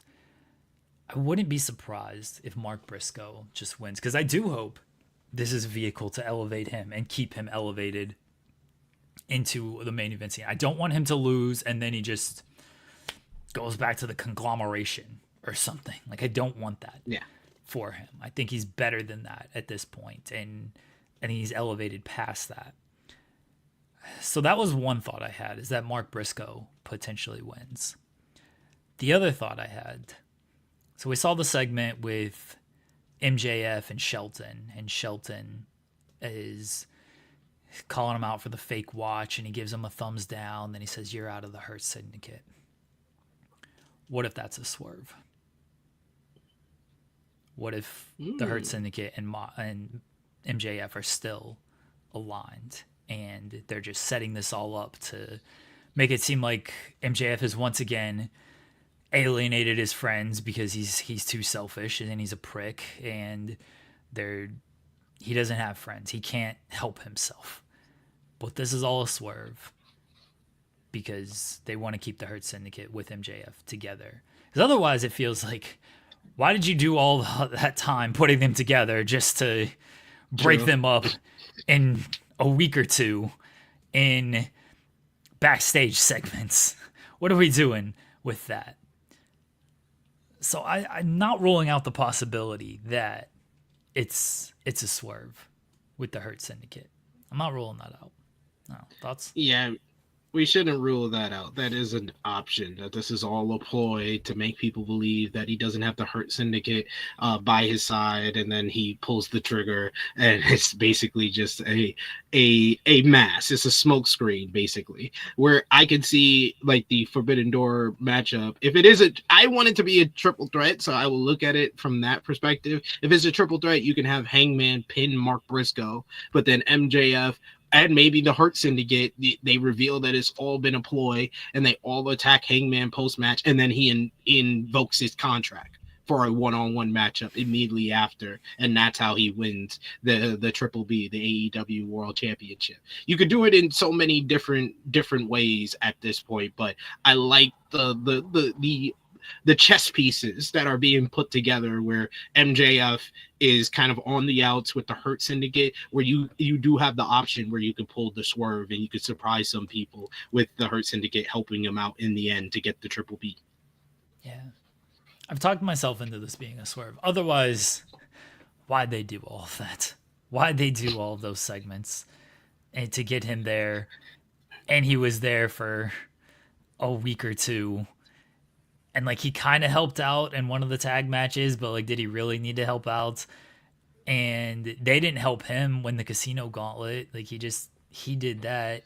So what was the point of even putting them together to just break them up in a week? It feels like it could be a swerve. The real question, because it has to. It doesn't make any sense if it's not a swerve, because Bobby Lashley just snapped on him way too quick and for no reason. It made Bobby Lashley look like an irrational person. And if Shelton knew the watch was a Temu watch, then why did he deal with MJF this whole time? Did he only look it up and find out that it was a Temu watch after Bobby Lashley snapped on him for literally no reason at all? My thing with the Temu watch is, are they saying MJF is broke, or are they saying that MJF just tried to, I guess, cheap? Or are they saying like he thought he could get one over? Because it makes more sense if it's like, oh, he thought he could get one over and giving them a fake watch. But he always wears the watch. He had the watch on. He didn't know they were going to ask for the watch. Like, why would MJF wear a cheap watch? I don't think he would. That's not MJF's character to be like cheap. He brags about all the riches and stuff that he has. That is true. I didn't think about it. It was Shelton's idea to ask for the watch. Yeah, you're absolutely right. Yeah, it was. So what? So is MJF just wearing the cheap watch again? That doesn't feel like it's an MJF thing to wear a cheap watch. Or he's basically he is Jewish and rich. So the closest person that I can compare him to is Ari Gold. You remember Ari Gold in Entourage? He had the fake picture on his wall, but he really had the real picture at home. So he just does it for show because he doesn't want to put out the real stuff. So maybe he's just Ari Gold. Yeah, that's fair. That's fair. No. I think it could be a swerve, though. We'll see in the coming weeks. Big question is, are they making MJF being too much of a coward? Should he fight back a little bit more? I'm trying to bait MJF with this headline. see if he responds to this title like he did the other week. Like, I'm not a coward, you pussy. I don't think MJF's a coward. He is calculated. Yes, he's not coward. He's calculated. He knows what he's doing. He did nothing wrong. He attacked Mark Briscoe because Mark Briscoe called him out. So that's why he attacked Mark Briscoe. I liked MJF's response saying that he has no reason to face Mark Briscoe, but because a Hangman in the backstage segment said that Mark Briscoe is a person who deserves a shot at the AEW World Championship instead of him, now he has to beat him. And I like that response by Hangman. And Hangman knows MJF doesn't want to fight Mark Briscoe, but because he has respect for Mark Briscoe and he's known Mark Briscoe since starting off in Ring of Honor, he's going to go MJF to face Mark Briscoe if he does want an opportunity at the AEW World Championship. He's going to give him something he doesn't want for something that he does want. So I like how all of that is kind of being put together. Mod Evolve since Super Chat says, how involved is New Japan in Forbidden Door this year? Not at all right now.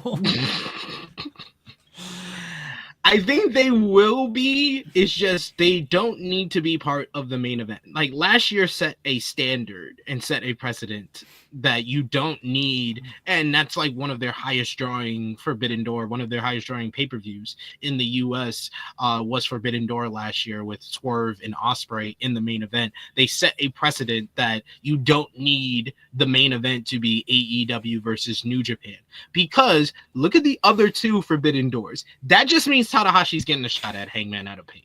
That was the rule for a couple of years of Forbidden Door, was Tanahashi is going to be in the AEW world title matchup. So I'm good on that. I'm good if that they made that change and we can make it just an all AEW main event for Forbidden Door. That's why I prefer the triple threat, because you're getting two of your biggest stars in Hangman and MJF, and you're elevating Mark Briscoe in the process of everything. I think that checks a lot of boxes more than just doing Hangman and MJF. This show is already sold, is basically almost sold out. They only have like 2,000, 3,000 tickets to keep moving, which will probably sell itself in the next couple of weeks.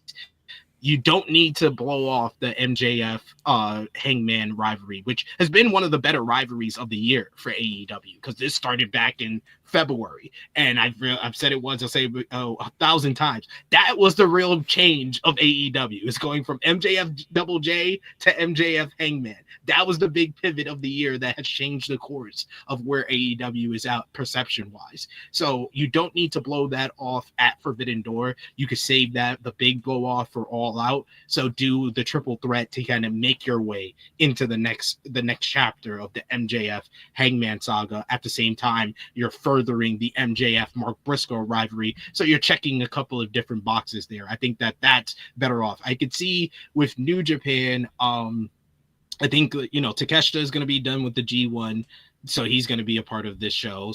But he's both NJPW and AEW. I think Zack Sabre Jr. is going to be in an IWGP World Heavyweight Championship matchup.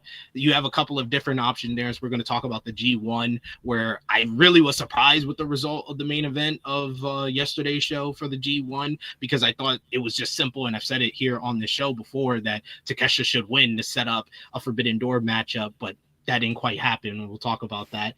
But Zach versus Will Ospreay, I know for some of us, we've seen this match 1,000 times. I know for fans in the UK, they've seen this matchup 40,000 times. But let me tell you, as someone that lives in the UK, as someone that goes to independent shows in the UK, these UK fans don't care. They want to see it again. They will buy a ticket to see Zack Sabre Jr. versus Will Ospreay 4,001 time. The 4,001 time they will see it, and that will sell some additional tickets. So if that's the matchup that they want to do, that's good right there. Yota Tsuji, who I think is still my favorite to win the G1, he should be in a big matchup. You got Hiromu, you got Shingo Takagi, Tanahashi's got to be in a big matchup on this show. So I think that New Japan is going to get involved. We're just going to have to wait till like the final 2 weeks before the show before we know any of the matches involving the stars from NJPW. Yeah, with the G1 being in the middle of all this, it makes it tough for New Japan and getting some of their top guys in there. Athena pinned Toni Storm, and then she still has the contract. I guess it has to be a stated time, because otherwise, why wouldn't she have? She should have hit the O face and then like tossed the contract and be like, I'm cashing in, and then pinned, and then just won the title.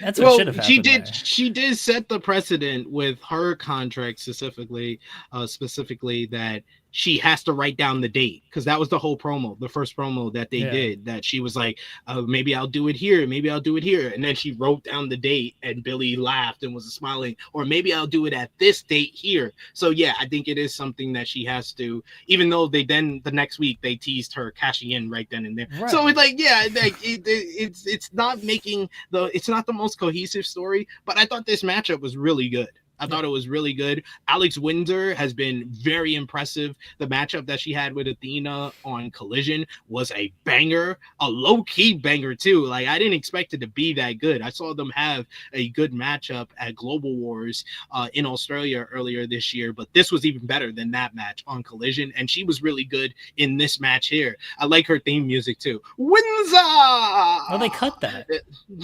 They cut the Windsor. They did? I thought I heard it on him. I heard it on him. She yelled it, but okay. Okay, that's what I heard. That's what I heard. But yeah, she looked really good in that matchup. Billy was a little bit cleaner than she was in the Toni matchup. She was a little bit too clunky last week, and I thought she had cleaner moves in this matchup here. And Athena and Toni Storm are two of the best women's wrestlers in the world, and they look good in the matchup. And I thought it was the right decision to have Athena pick up the win over Toni, where she's just basically she's dragging this out, and she's just playing the mind games with Toni, and now she feels she's in Toni's head after she pinned her in this match. She should have still executed the contract. Like, Billy should have like tossed the contract into the referee as Athena hits the yo face. Billy was too busy trying to hold on to Windsor. She should have yelled it. She's like, get the contract execution. Like Billy's not the thinker. Billy's not the thinker. Yeah, like a coach though, just like yelling out the play, like contract execution on 3, go, and then they're like, all right, that counts. When Billy's not the thinker here. She just follows orders and answers questions that Athena's teaching at MIT. Nah, we're not gonna bury Big Billy in her thinking. I mean, her dad will, but. No, I'm talking about Billy the character. I'm not talking about Billy in real life. She's a genius in real life. She went to high school and was wrestling and still got straight A's. Like, nah, she's brilliant outside. I'm talking about Billy the minion. Yeah. It was a very good match, and I assume Athena and Toni's Forbidden Door. Yeah. ROH representative Athena in the match. Cross promotional. It counts. Yeah. The Young Bucks beat the Outrunners. They advance in the tag team. Big jobbers. It was very funny that they got no entrance music and then no just talent name. It was Matt. Matt usually only compliment Nick, and I will compliment Nick for the matchup. But Matt's facial expression as they pan the camera over he's just holding on to the top rope. He's so upset because they had the jobber entrance. No ring gear. And then it just says talent name and stat. I like this stuff. It's a good bit that the Young Bucks can now be disrespected.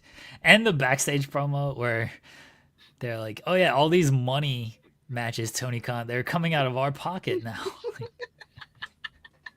That was good. Because they did the inset promo with the Outrunners, bragging about getting the money, which is the most that they do with these money matches is they make it a little bit a part of like promos and say, I love the fact that they talked about it during the Mark Briscoe and Ricochet, that this all started from the first money match that they did. But yeah, them talking about the money that they made and then the Young Bucks going right to them with their lower third, their inset promo where they're less like, we did that. This is coming out of our check. Well, this is ridiculous. This is disrespectful. Yeah, that was good stuff. It's very good stuff. Very good matchup too. Yeah, very good. Yeah, we do need a Jeremy and Max Buck reference. That would be funny. Yeah, I love Justin Roberts, Matt, and Nick Jackson. Yeah, just no emotion behind it. Absolutely none. Anything else from Dynamite? I got to quickly run through some things here. Yeah, no, I think that's most of the big stuff other than the worst segment of the night. I think we saved everything for the worst segment of the night, which was definitely Christian Cage. This is the worst Christian Cage promo of his career. He's conducting business, SP3. That is one of my favorites. But I know his little quirks is if he loses his spot in the promo, he says, quiet while I'm conducting business. but he literally said that like more times than he actually He said it like 5 times in this. I was like, man. Well, even when the crowd is like dead quiet. Yeah. This is so bad. This is so bad. It was a rough promo. It was a very rough promo. Like, there was some good material there, and then he transformed into old Christian, which fine. He admitted he's an asshole still. So yeah, the best part of the whole promo is the opening line. My name is Christian Cage, and I'm an asshole. That got a big reaction from the crowd, but he had too many things that he had to address. He had to address the patriarchy. He also had to address Cope. He had to address Nick Wayne. He had to address Mother Wayne. He had to address the future of the patriarchy. He had to address his future. Did he go find himself? What did he find? He had to address so many different things. He got lost in the promo. He was just completely off. He just rambled. But he was conducting business. Conducting business here. It was too long. It should have been shorter. And did he really find himself in like 2 weeks? No. Feels like I thought it was weird. I thought it was weird. Weird when they put out the graphic that I was like, that's how Christian's returning? He should have had more of a spiritual journey than just a couple of weeks. But it wasn't great. There were parts of it that were good, but then overall, people were talking about the chair shot. I don't think Christian got hurt off of this chair. Yeah, I think that's the proper way. Could they have shot it better? 1,000% they could have, but that is the way you're supposed to do the concerto to avoid really actually giving him a concussion. But I said after the promo, I was like, that promo sounded like he got the concerto before the promo. Now he'll go on his spiritual journey. Now he'll be off for a while, and he'll come back He'll be back by All Out. Obviously, that's in Toronto. Yeah, he'll probably he'll be back probably after. Yeah, I was gonna say he's gonna be back after Forbidden Door to set up All Out. Yeah. All right, G1 quickly catching up on the G1. What you mentioned some stuff earlier, but what stood out to you over these last couple of days? I think we got either 1A, 1B, or the second best or the first best match of the tournament yesterday, which was Zack Sabre Jr. versus Konosuke Takeshita.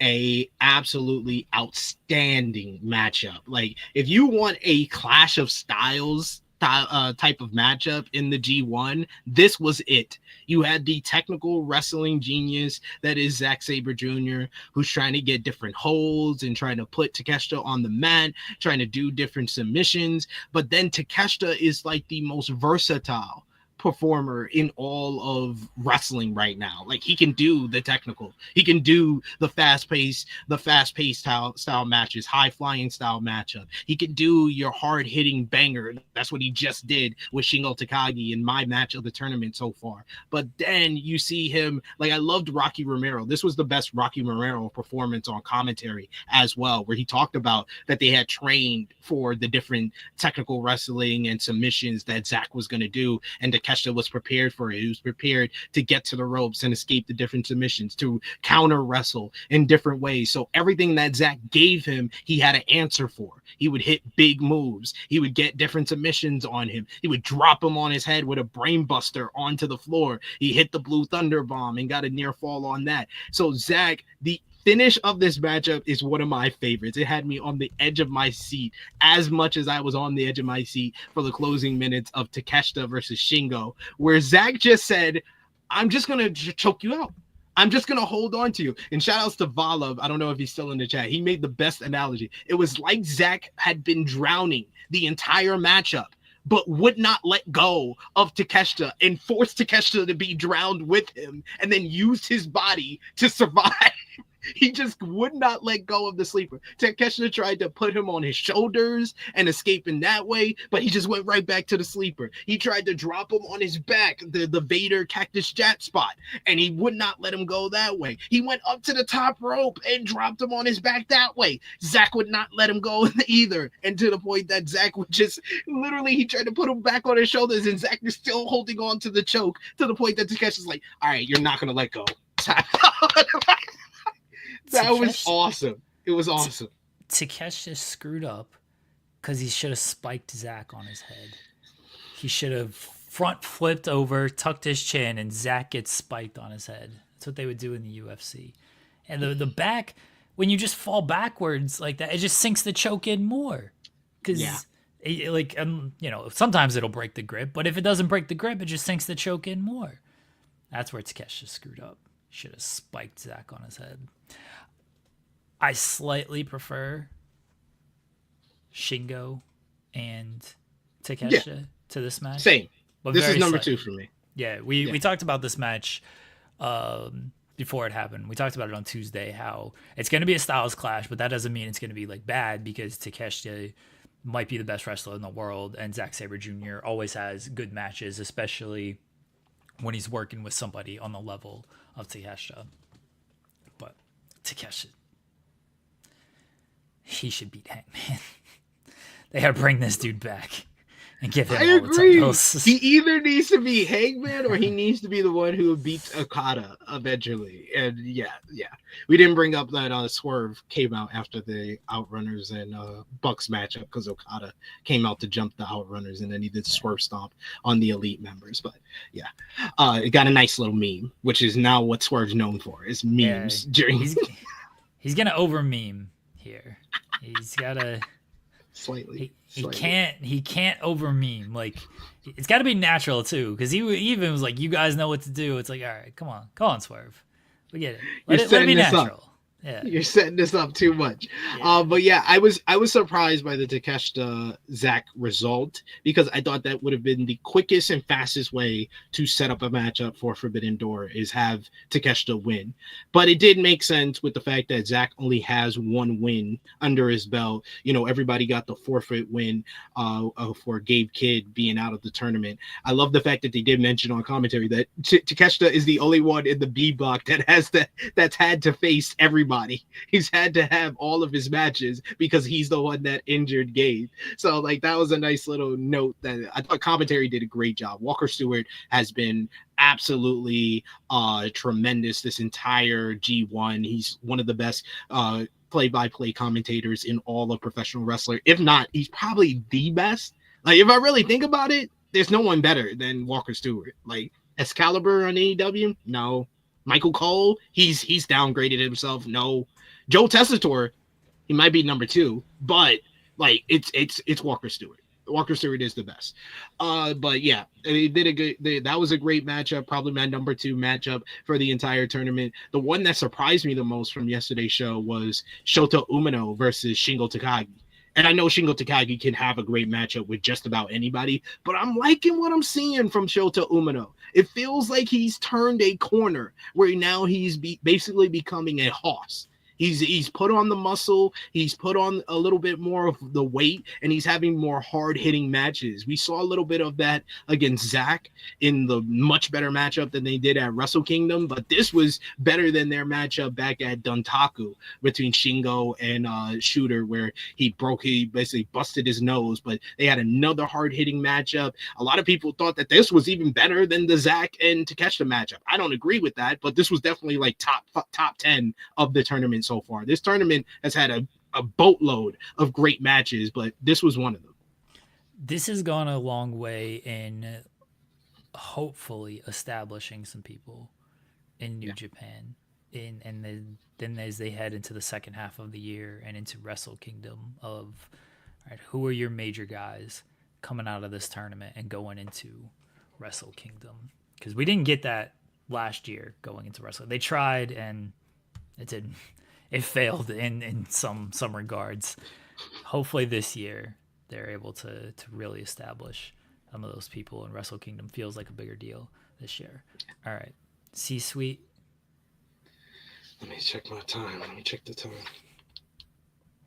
It's time for the C-suite. The C-suite. It's time for the C-suite. The C-suite. It's time for the C-suite. The C-suite. It's time for the C-suite, where we watch C-levels WWE shows on the C-suite. All right, C-suite. We did talk about LFG because I told y'all at the beginning of the week that we were going to get 2 C-suites, and we got an unintentional share suite where me and Cher were able to talk about LFG on was that Tuesday. So we did talk about most of what happened on this week's show, which was you got to go outside of your comfort zone. You got to try new things. The only people that we didn't mention was sexy BJ Ray actually being a babyface this week as he faced Chris Island, who now has a new karate gimmick for some reason. I don't know if I'm sold on Chris Island. I'm starting to sell my stock on Chris Island. So we'll see. We'll see what happens with him. But sexy BJ Ray, he made for a good baby face here. But the one thing that I wanted to emphasize, because I did mention it to Cher when she was on here, because she made a good point about when Charlotte was on there, it was fair because you had someone else doing the score. It's fairly obvious that Michelle McCool and Undertaker have a strategy of giving their votes to they're going to give one to Undertaker's team and one to Michelle's team. That's how they voted on this week's show. It feels like the fix is in. They're going to try to get one of their people to the finals. I think it's probably going to be P Nasty for Michelle McCool, and it's going to be either probably Shiloh again for the Undertaker. I respect that the Undertaker and Michelle McCool just give their votes to each other.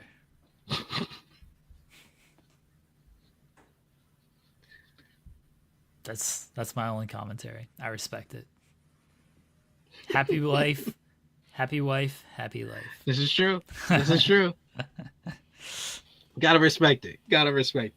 So I won't talk too much about that. We did have our first brawl as Drake Monroe and Elijah Holyfield. They had an intense brawl that led to a double disqualification, and then Drake Monroe did a huge dive onto security and Elijah, and then they continued the brawl backstage. I was like, man, y'all expect me to believe this? That this is real?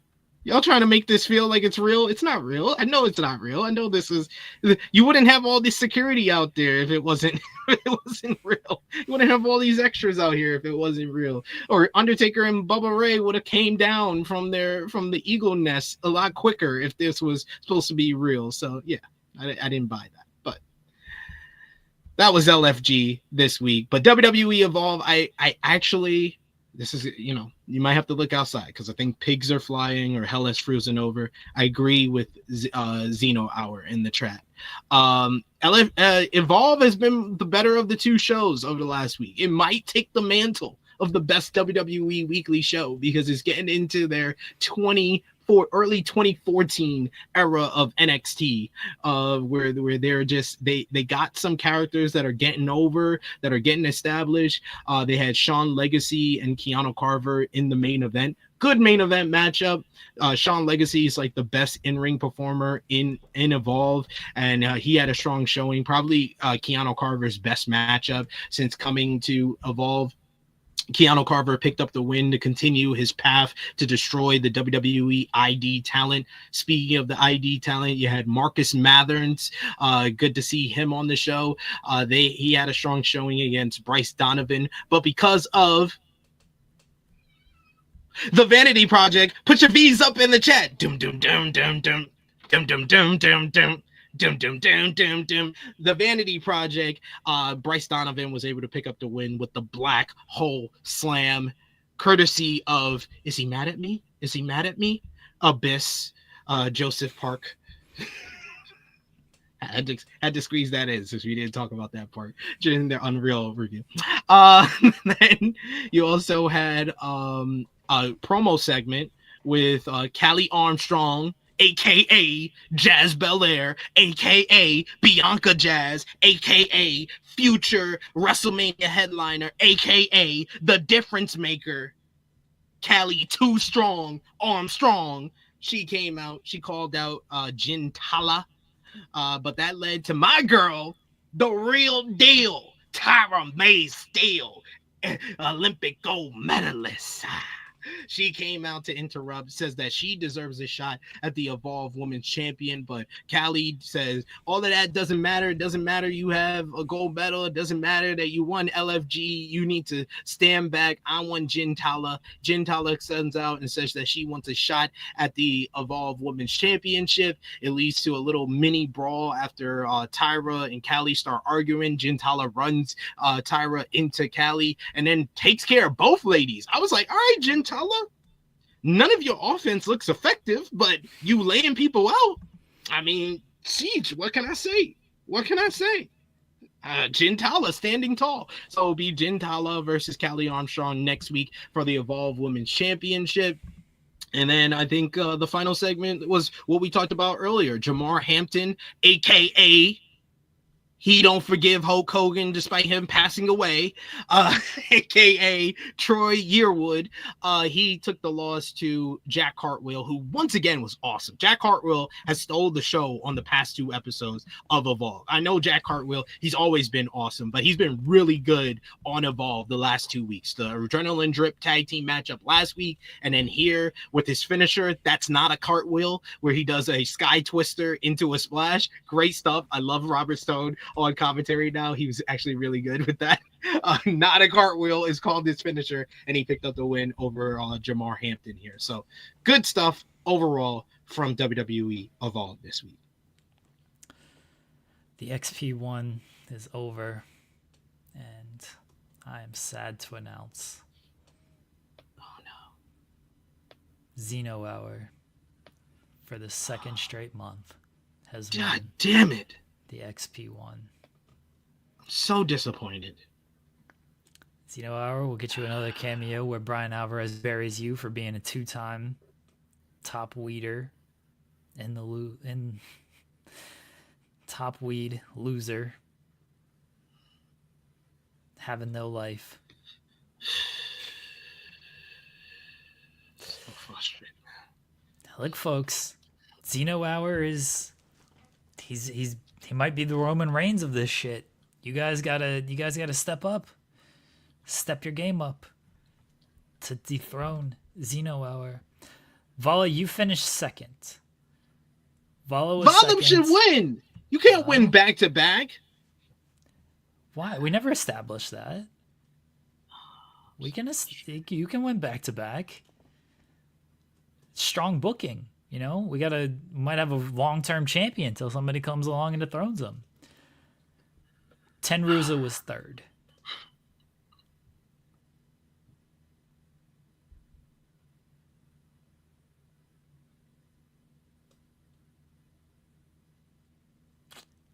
Such is how things go, SP3. I'm sorry. SP3 backstage politics failed. I want to push Jey Uso. I'm Ed Clay. SP3's pitching for Volov to win. Like, why is Volov winning? What about Volov? Like, nah, we're gonna keep the title on Xeno Hour. We're gonna keep it on him. SP3, I know you got the prediction show with Stephanie Chase here in a couple of minutes. Let everybody know where else they can find you at. Yes, join me over on the main channel, Fightful, with Stephanie Chase predicting the card for I was about to say WrestleMania Night 1 and 2. SummerSlam Night 1 and 2, or Summer WrestleMania Night 1 and 2. We'll be doing that. You can also find me on the True Hill Heat Wrestling YouTube channel at 3:05 p.m. Eastern Time. Special start time today with me and Jimmy Macaram reviewing last night's AEW Dynamite on AE Ramble, which I'm sure, because I loved this show, Jimmy hated it. So enjoy that, where we disagree and argue and get mad at each other and then have to be like, we're still friends, right? Folks, I'll be back later on this evening with Steven Jensen. We got a lot to talk about. I'm going to predict that John Cena is going to beat Cody Rhodes once again, and Jensen's going to predict that Cody Rhodes wins the title because he doesn't think Cody should have ever lost the title. We are supposed to be all right, 1 second. We are supposed to be interviewing a director from WWE Unreal that will run tomorrow. So hopefully that goes through. Fingers crossed. We'll see what else we got going on. And not feeling too hopeful on the other stuff, but we'll see what happens with that. Joel and I will be back tomorrow, everybody. Until then, talk to y'all later on. Congrats to Xeno Hour to be in the top weed for the second straight month.